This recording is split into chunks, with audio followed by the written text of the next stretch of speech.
Good morning. More and more areas of Ukraine are getting liberated after the initial invasion by Russian army. And today we're gonna try to reach Chernihiv, which is the city in the north of Ukraine, approximately 3 hours drive from Kiev. So let's see what happens there. It was reported with some heavy shellings in the city, which we'll have to document and witness by ourselves, showing to you and to the entire world, of course. In some sections of the road you have to take over going through the fields because particular parts of the road are not passable, and some people had to use such pathways to get out, running away from the Russian army.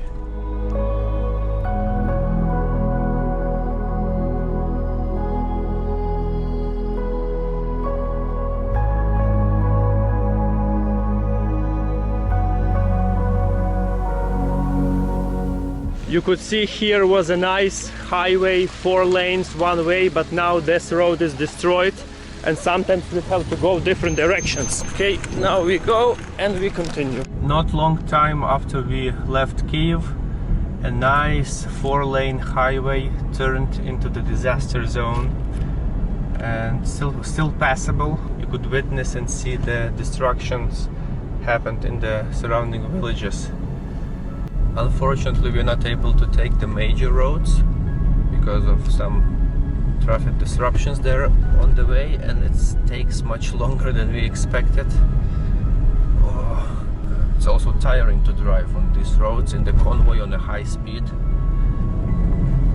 Something to be only for the experienced drivers, guys.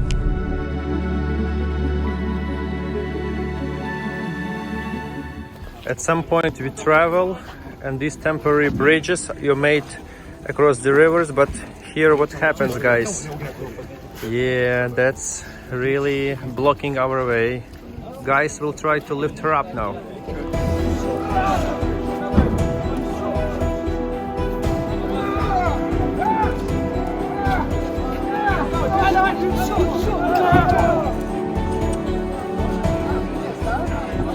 They lifted it up. Wow. Okay, looks like we are done and ready to proceed. Did you see what just happened? Eventually they got the car out, but the Japanese photographer was in that car that nearly fell down. How did it happen? It's our car that dropped down out of the bridge. We are almost falling down into the cold river, but everybody cooperate to take it out. Yeah. Yeah. And so now we all of us safe. Good. Yeah. Thanks so much.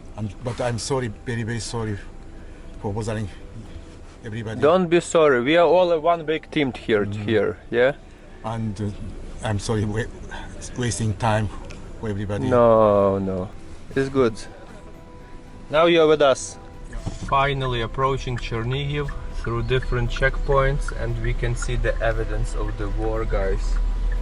You see the suburbs absolutely destroyed.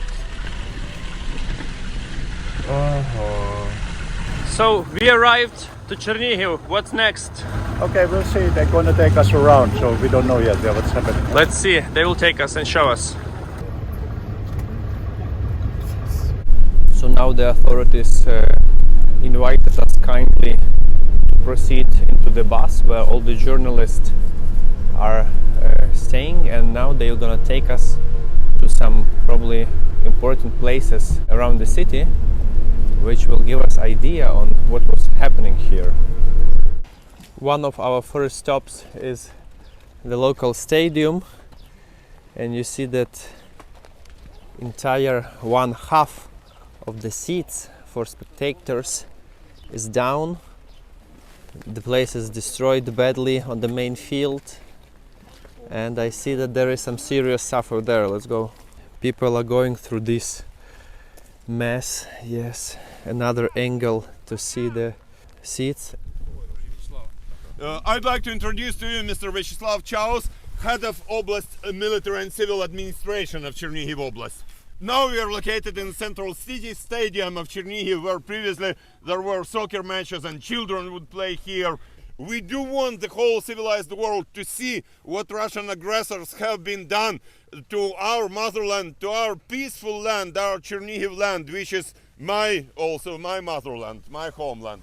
A lot of facilities have been destroyed in the oblast center in the city of Chernihiv, and all of those have been civilian locations, civilian facilities. You see what sort of a military facility in quotation marks it is. You see a lot of burned military vehicles, military equipment around, right? Speaking objectively, the enemy would only target civilian infrastructure, and you will see it today. There is a library, and this is a historical building, and that was a real operating working library. You can see books there. This library has survived the Second World War. It has not survived this Russian aggression. There were high explosive aviation bombs, so-called 500 kilos. So you can see the size of the crater. The person can go inside. It's like probably like 4 or 5 meters deep. And we can just imagine how strong would be the explosion hitting from here. The governor of Chernihiv province just told many facts, as you already heard. By the way, the stadium is named after Yuri Gagarin, which is the person of pride from the Soviet Union and from Russians, obviously, but still it didn't save it from the Russian friendly shelling. It happened at night at 4 a.m. So fortunately no people died exactly over here, but as the governor of Chernihiv Oblast told, over 200 casualties happened during the shelling of the city. Around 500 people wounded, and tens of thousands had to leave their homes, running away from Russian aggression.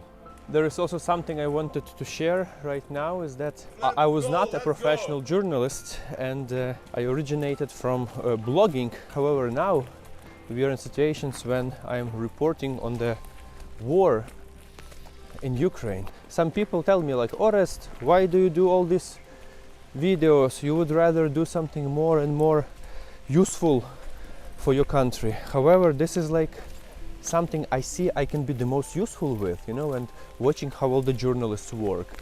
Which mission do they serve to inform the society and the world about the truth, what's happening in Ukraine?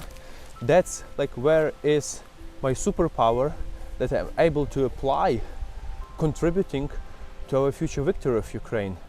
So please, down in the comments below, you are free to tell what can I improve in my activity, because as I told, I'm learning every day.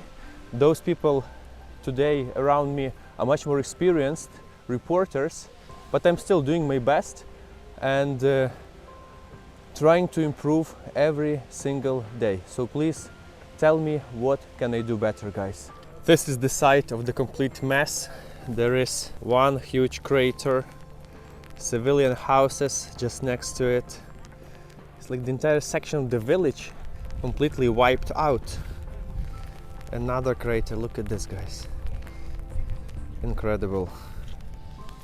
This is precisely what I mentioned there at the stadium. These are the suburbs of Chernihiv, and all those villages around Chernihiv, at the outskirts of Chernihiv, are in more or less the same condition or even worse. Some of them are even worse. Such villages like this village of Novoselivka around Chernihiv have been completely destroyed. Russian artillery would shell here for almost 2 weeks, every day, every hour. They were located there to the left side of where we are, uphill, and they were shelling from there also to this place.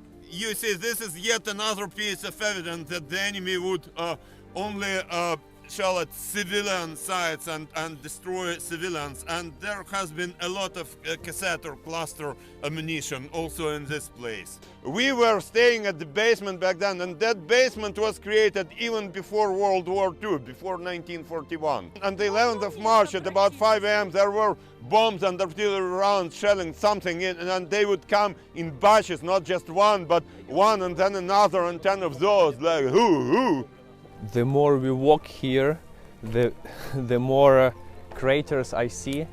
They're still not even being counted, and what's showing the cruelty of the Russian invasion is that some people were comparing, let's say, this war to World War II, And in World War II, even Germans, before attacking, they were announcing and warning local population 3 days in advance, go out because we are going to attack. In this place, nothing like this happened. What kind of liberation is that?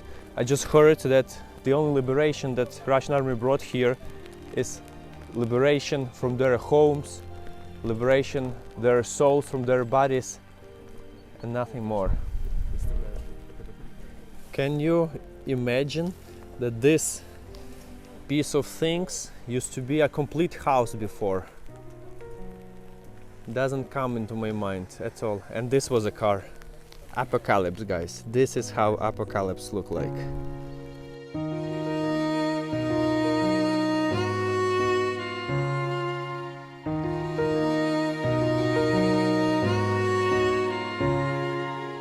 Some people are digging inside their house, trying to get some later belongings, as you can see.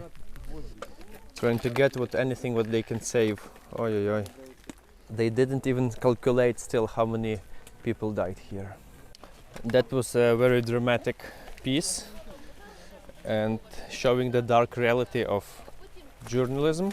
The lady were just going, crying, telling, I don't know how to live, what do you want from me? And people were still taking pictures, trying to capture the most emotional moment. And from one side is their job to do it, and the better they will transition the lowest like this emotion, the bigger impact it might have. But on another side, me personally, I cannot simply do this. It's too much for me to handle.